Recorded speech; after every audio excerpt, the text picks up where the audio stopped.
When a metropolis needs to install or repair deep underground utilities, the default solution often looks exactly like this. Open trench construction forces engineers to tear open miles of asphalt, severing traffic arteries and inflicting heavy economic costs on businesses operating directly above the excavation zone. But there is a way to bypass the surface destruction entirely. It is a trenchless engineering technique known as pipe jacking. Instead of digging from street level, crews sink two vertical shafts, a launch and reception pit. Hydraulic jacks push prefabricated pipe segments horizontally through solid earth. Up front, a mechanical cutting head actively chews through the soil, maintaining the precise line and grade.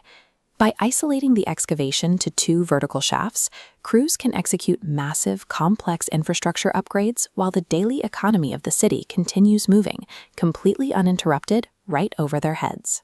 Subterranean environments are highly unpredictable. Hitting solid bedrock requires a different approach than navigating loose, waterlogged sand.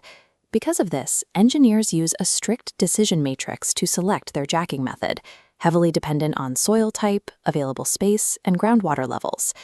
The first option is conventional jacking. This is typically used for medium to large diameter pipes moving in a straight line. It relies on accessible launch shafts and requires crews to manually remove the excavated soil, often using conveyor belts or muck cars. Pushing thousands of pounds of pipe through raw earth generates immense friction. To keep those friction levels from overwhelming the hydraulic jacks, engineers pump in an annular lubricant, most commonly bentonite. Bentonite is a highly absorbent clay that forms a slick slurry, coating the outside of the pipe to ease its passage through the soil. This schematic shows the second option, a microtunnel boring machine, or MTBM. An MTBM is a remotely operated excavator utilized when the soil is highly unstable, flooded with groundwater, or heavily contaminated with sewage. Its closed, pressurized cutting face safely isolates the interior of the tunnel from the treacherous conditions outside. Because it is entirely remote-controlled, microtunneling removes human workers from the bore completely, maximizing safety.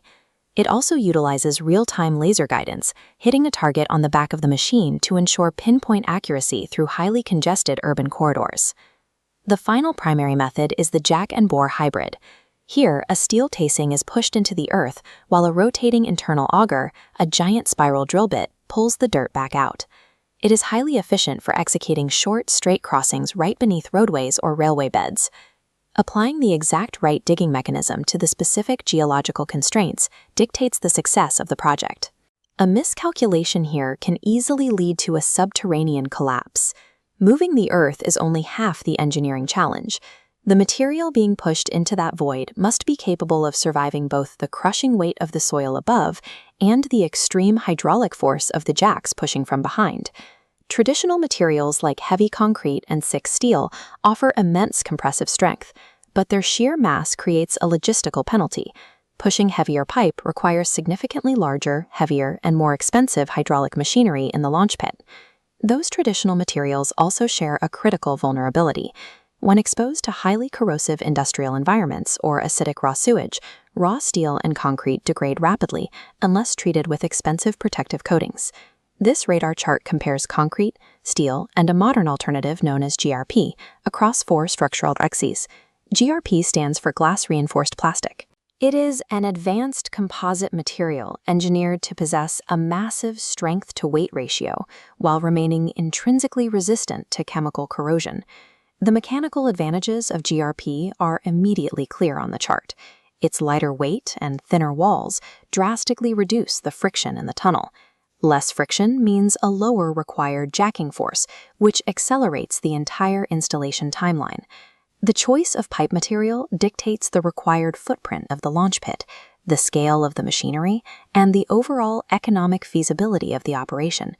By combining these targeted mechanical jacking methods with optimized modern materials, engineers are now executing subterranean installations in the most demanding and highly regulated environments on Earth. Major urban sewer networks utilize this system to replace decaying infrastructure.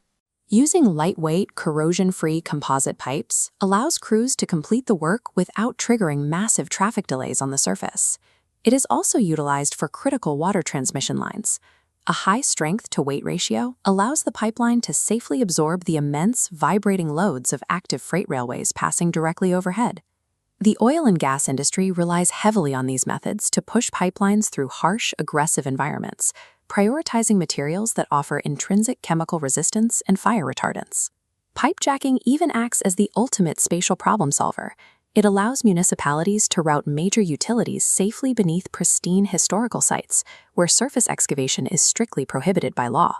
By bypassing the trench entirely, pipejacking protects the surface, optimizes worker safety, and keeps the modern world seamlessly connected from below.